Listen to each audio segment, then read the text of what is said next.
Hello and welcome to another episode of Can You Talk Real Quick?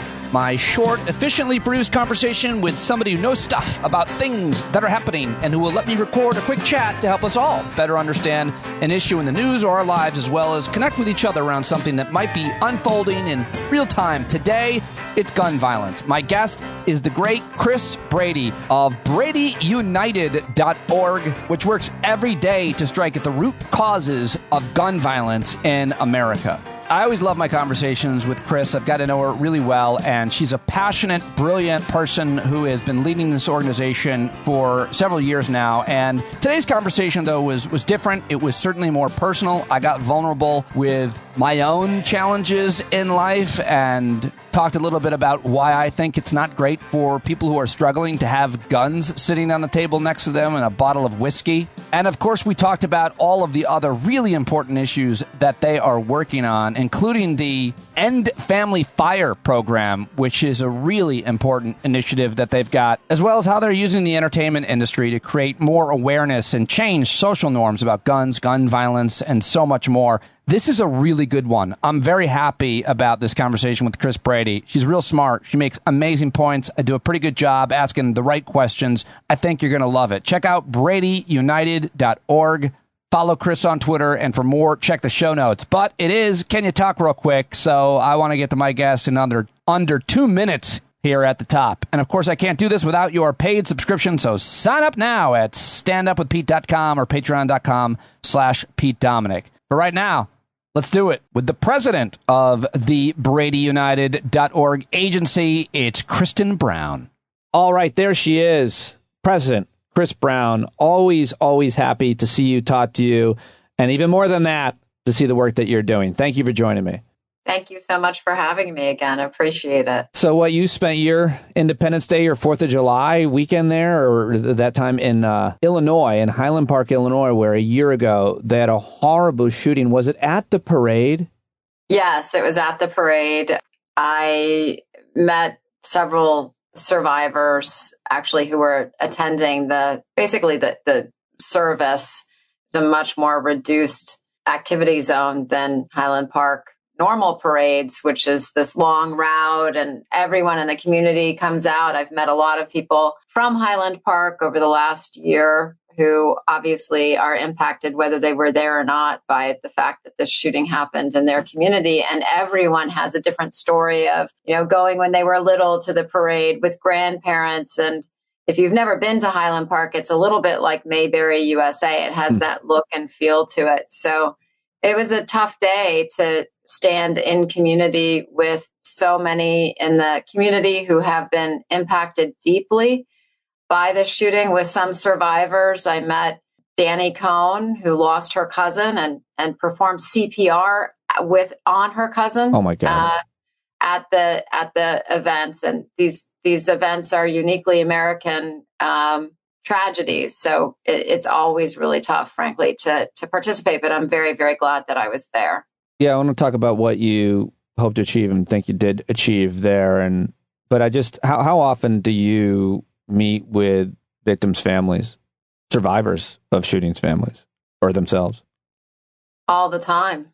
I mean, a study came out pretty recently that in 4 years from now, every American will be directly or 1 degree removed from gun violence, meaning you will have experienced it in your family, or you will know someone directly impacted. And that's certainly how I feel. Been traveling a lot over the last 6 months all over the country. And I hear story after story after story of victims directly, which doesn't get easier. It gets harder, to be honest, because I feel that we're failing folks who are new victims, because better laws mean fewer gun deaths. I'm heartened by the fact that so many people are coming out and wanting to participate in this movement, though, to make a difference and stop this from being our new normal. Well, to everybody who works in your organization and organizations like it, and to all activists who work on it, we thank you for dealing with it, as part of your daily life, because for the rest of us, we can look away as much as we possibly can to maintain our sanity. But for you and everybody in your organization, you're working on these issues every day. So we're all really grateful to you. And you haven't failed. You've succeeded a lot. And I see why you think, why you would put it that way. And I see why a lot of people feel that way, obviously, with more victims each and every day. But what do you think you achieve in Highland Park in Illinois? Because you're obviously trying to get laws changed. And we have. And that's the really good news. This issue is not hopeless. Gun violence in America is right now a crisis. It's a public health crisis, but it doesn't have to be this way. And so after the shooting at the parade in Highland Park last year, the state of Illinois passed an assault weapons ban, one of the strongest in the country. And it is in part following the horrific shooting that many members of the community said enough got the legislature and the governor to pass that law. Illinois now has among the strongest gun laws in the entire country. And we know from the research, Pete, this is what's such an important message, is that states with stronger gun laws have far fewer gun violence, death, and injury. So those laws and enacting those laws save lives. Brady's also working with the state police in Illinois to help target their enforcement efforts, their inspection efforts on the small number of gun dealers who are contributing to a huge volume of crime guns that end up in communities and certain blocks, even in Chicago.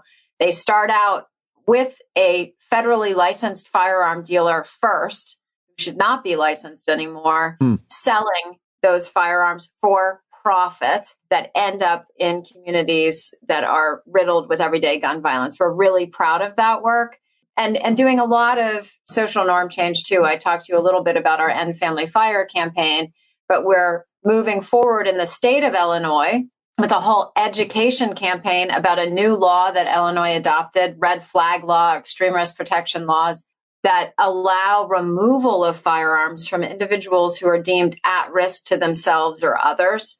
If you look back on shootings across this country, what you'll find often are red flags that indicate that something is going on and firearms need to be removed. Brady is working to educate those on the front line, police officers, law enforcement, to be aware that these laws even exist. So we're really proud of the different kinds of work that we're doing in the state of Illinois to really try to make a difference in this issue. I'm embarrassed that I didn't know the term family fire until I talked to you and right before I hit record, but it refers, reading now from endfamilyfire.org, which everybody should go visit. You guys are part of this website. Family fire refers to a shooting caused by someone having access to a gun from the home when they shouldn't have it. This includes children as well as those who display behavior that indicates they could harm themselves or others. Family fire is preventable. We hear and read, these are often some of the worst stories that you can humanly imagine. Your child getting a gun and hurting or killing themselves or someone else, your other child. And yet we hear these heart-wrenching stories, again, uniquely in America, all the time. What's the campaign to, there's a lot of different things you're talking about here with a kind of access to a gun in a home where someone shouldn't have it. There's several different kinds of scenarios. So how do you advocate and much less regulate to stop them systemically? Yes, it's a great question, Pete. And thank you for the context, because family fire is preventable. And the way that it's prevented most readily is by safely storing a firearm if you choose to have one in the home. If you think about gun violence in America today and the crisis that it is, 30% of gun deaths, roughly, are homicide. About 65% and growing, very sadly, are suicide. Mass shootings are a small portion, 2 to 3% of all gun deaths, but obviously horribly tragic. We need to take a data-driven approach to understand how we reduce all of these aspects of gun violence. And the reality, Pete, is that safe storage of firearms can drastically reduce suicide, the largest contributor to gun violence in this country. Because if you have a loaded and unsecured gun in the home, you have a 5 times increased likelihood of a suicide in that home. The number one way to reduce that risk, not just for you, but family members and others entering your home, is safe storage. So ultimately, the End Family Fire campaign is a safe storage campaign. And our message associated with that campaign is store the gun, unloaded, locked, ammunition separate. If you do that, you can materially decrease the risk of loss of life, of family fire in your home. And not just for suicide, although that's hugely important. 8 kids a day are killed or injured with guns in their own home. We could stop that tomorrow if we had every family in this country committed to ending family fire, and that's safe storage. And finally, 75% of school shooters get their gun from a home where it is not secured. So think about this. We as Brady always will advocate for improvement of the law, for gun safety, for better enforcement. But quite frankly, if every gun owner in this country ended family fire in their own home, it would do more to end preventable gun violence than any law or any enforcement action that we can take. Is that right? Wow, that is something to say. And it would sound like a reasonable idea, but here it is, lay out the scenario which you have to deal with and I guess answer to. But quickly, like, I have often thought about, do I need a firearm to protect myself or my family? Just because it's a question that one might ask themselves logically when you hear about things. And then I generally say no one in my neighborhood, and I've never been targeted. And sometimes I've said in the past, because I'm a public person, I say provocative things. I give my opinion. I've been targeted in every way. Maybe I need a firearm to protect myself. I'm like, no, you know what? A lot of bigger names than me saying a lot worse things than I, and they're really not in danger.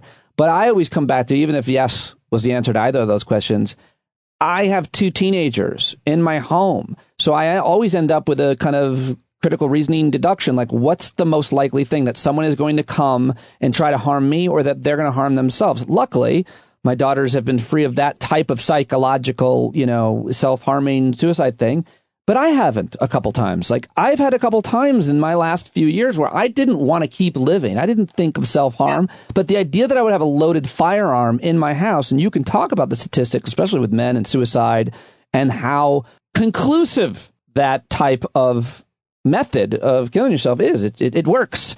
And so the idea of having a gun there, as you mentioned, makes it more dangerous for me and my kids. But I can certainly see somebody saying, well, you're going to make me lock my gun up, defeats the whole purpose of me having a gun. Because when the home intruder comes in, I don't need to go through a combination. And no, my gun's under my pillow, and you're not going to, it's on my nightstand, and you gun people are not going to take that from me. Is that where we're at?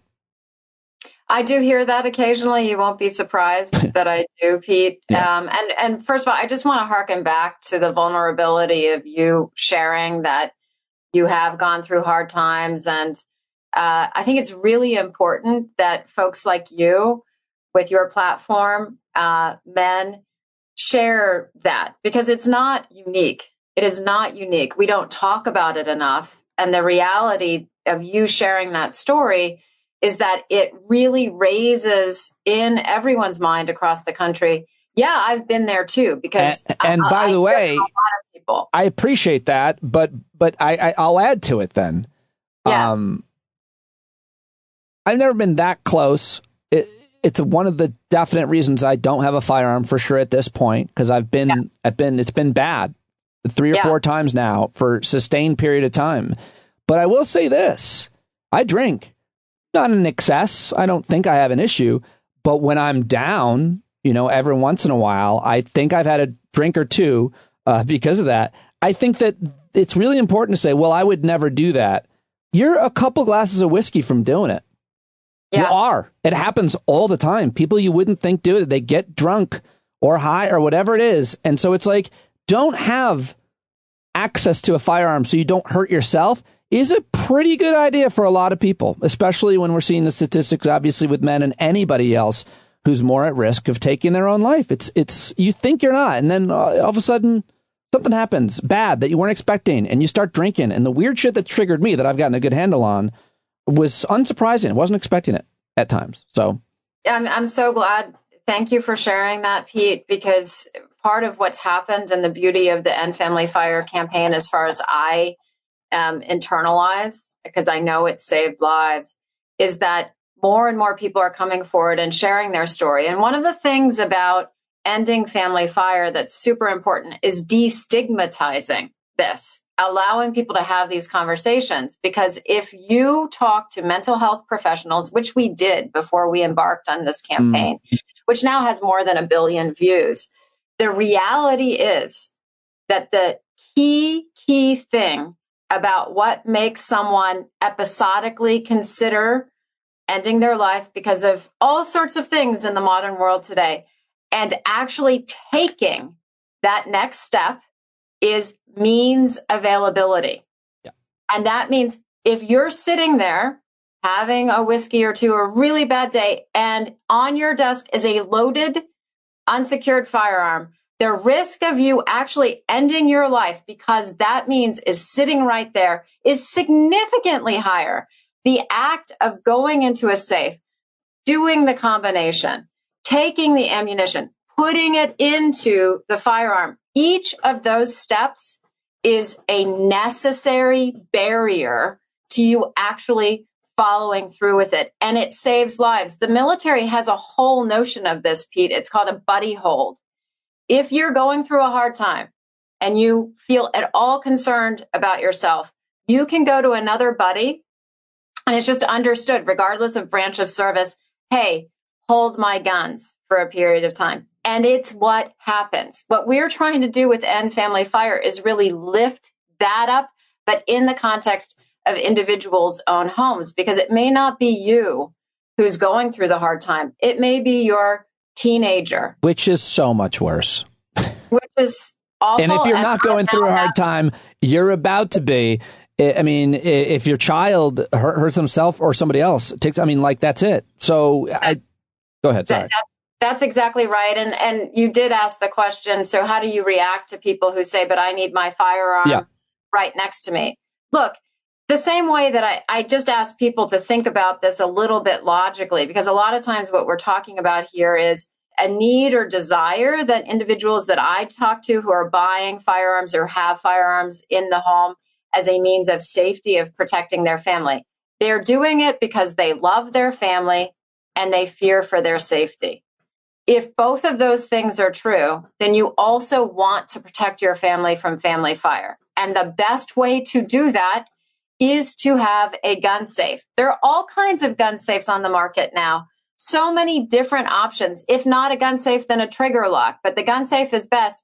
You can have a gun safe now in your home for a reasonable price point where all it takes is pressing the biometric pad with your finger. It opens up. We're talking a matter of seconds. That's never going to be enough of a deterrent to stop you from protecting your family, but it is potentially going to save the life of your teenager who knows exactly where that gun is and could potentially use it if they're having a bad day. And Pete, that's not just me getting people worked up to get worked up. I now have far too many parents that are friends of mine from this movement who've lost their children exactly that way. And that kind of pain never ceases. And if you don't like that, we'll put a trigger lock on. There's so many different ways. Well, what if my biometric doesn't work and it doesn't open and I can't get to my gun? Well, then you can have a lock with a key. And that's Correct. Always going to work. And it's going to take the exact same amount of time as turning off your safety, loading your clip, whatever else you got to do to prepare yourself to protect your castle, which is so far less likely to happen to almost anyone in even violent neighborhoods. Correct. I mean, violent neighborhoods don't have a lot of home invasions. They don't. No, they don't. It's just not that. That's not where the violence is. So The other thing I just wanted to ask you about is these ghost guns. We saw this horrible shooting in Baltimore. These kinds of things have been happening for a long time. This is a loophole around a lot of regulations. You can make a gun using a 3D printer.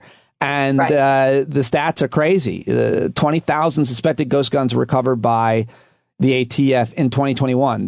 That's a number, who knows how accurate that is. You know that it's double or triple that probably. Ghost guns, firearms that are privately assembled and untraceable.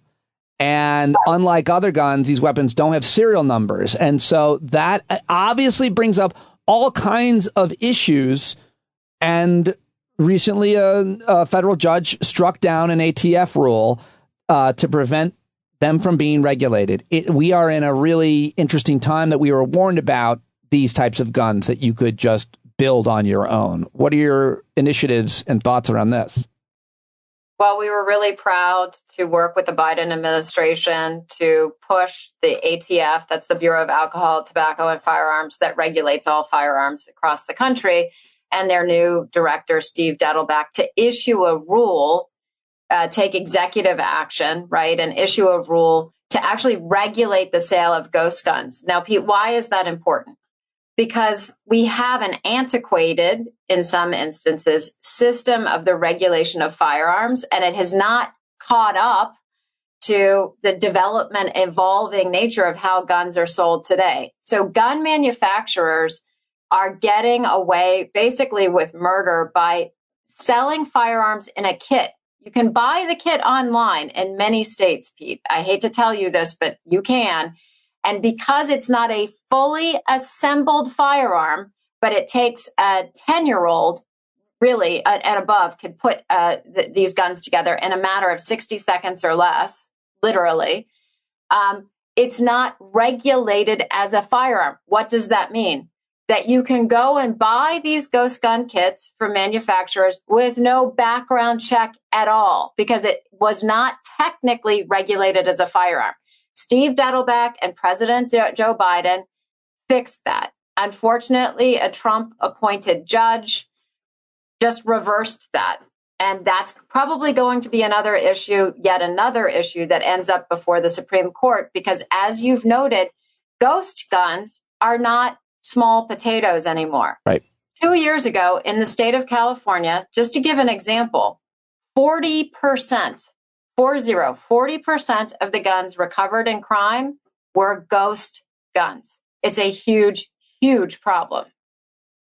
Everybody needs to check out the website where you can find out so much more about all the work that Kris and everybody at Brady are doing. And I think the bottom line is support politicians who support these ideas come election time. Have this be a litmus test. And you guys endorse candidates and obviously influence candidates on trying to get on the right side of this. And it really has changed. There's been a sea change of attitudes on this. Just say a word of optimism about the fact that things do get done. Attitudes have changed. It is frustrating and depressing, obviously, in many ways when you see the courts overturning things when the majority of people want them or politicians not passing them. But certainly at the state level, a lot gets done. And that saves lives and prevents deaths, however you want to see it, right?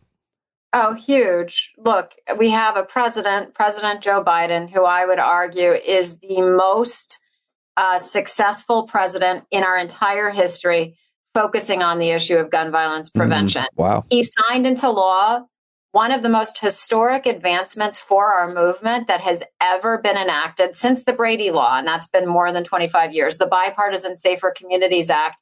Pete, 15 members of the U.S. Senate who are Republicans voted yes on that legislation. That's a huge win. The National Rifle Association scored that and said, if you vote for this, we will ensure that you're defeated. And those Republicans said, so what? It was right after Uvalde. We want to save lives. We're seeing those kinds of trends across the country. We have 20 states, just as an example, a proof point, that have now enacted extreme risk protection orders. Those are the laws that I talked about that allow the removal of firearms. You won't believe which state has more extreme risk protection laws now in effect, than any other state. It's Florida. Right. It's leading the nation. These kinds of laws, the combination of that, better enforcement, and social norm change, ending family fire, is how together we will end the gun violence crisis. And our movement has never been stronger, but we need folks to join us. When you said I wouldn't believe it, you weren't being sarcastic. I didn't realize they had that. I didn't pick up on that. I was like, wait, what? Yeah, I know. It's hard to get anything. It's a strange moment of time. Yeah. But you know, they're is that not a woke lives. law? Is that woke? Is that a woke law? No, it's, it's a combination of two things. Obviously, the young people following Parkland really helped get that law enacted in Florida. And once the police started executing those orders, so the court will issue the order and then the police go in and remove the firearms, the kinds of yields, if you will, that are being removed from individuals who are clearly at risk to themselves or others are multiple caches of long guns and huge numbers of ammunition and writings about the kind of shootings that they want to undertake. This is not minor kind of thing. And law enforcement then sees, oh my gosh, we would be on the front line of this, or we have to be responding. So it snowballs. It's a very, very effective public safety mechanism. And even though the NRA fought it tooth and nail and it was signed into law in some cases with great opposition, the proof of the pudding is in the mix. It's working. And that's why we're seeing more states and adopt these kinds of orders. Kris Brown, BradyUnited.org. Go donate and sign up for all of their information. Follow them on all the social medias. I'm sure they're on Threads. BradyUnited.org. We are on Threads. Very recently, we're on Threads. Keep up the great work, and thank you so much for joining me, Kris. Thank you, Peter. Really appreciate it. All right, there she goes. Kris Brady, what did I tell you? A special episode of Stand Up. We got kind of very serious there and also had an awesome conversation once I hit stopped, a frank conversation about the issue that you can't always have on the record, and basically became a lot more interested in working with the organization and finding ways I can help. So hopefully I'll see her when I head down to D.C. at the end of August and some of her colleagues, and maybe plot and plan with how I might be more effective within the movement. It was awesome to talk to her. I hope that you'll go support BradyUnited.org and follow Kris on Twitter and the organization on Twitter, and I should say on Threads and everywhere else now, right? Because it's also fragmented. Look it up. All the links are in today's show notes. Thanks for listening, and I can't do it without you. So sign up for a paid subscription if you can. It's just $5, or you can pay more if you want. Patreon.com/Pete Dominic. And don't forget to tell your friends and share this episode with anyone you think might be interested.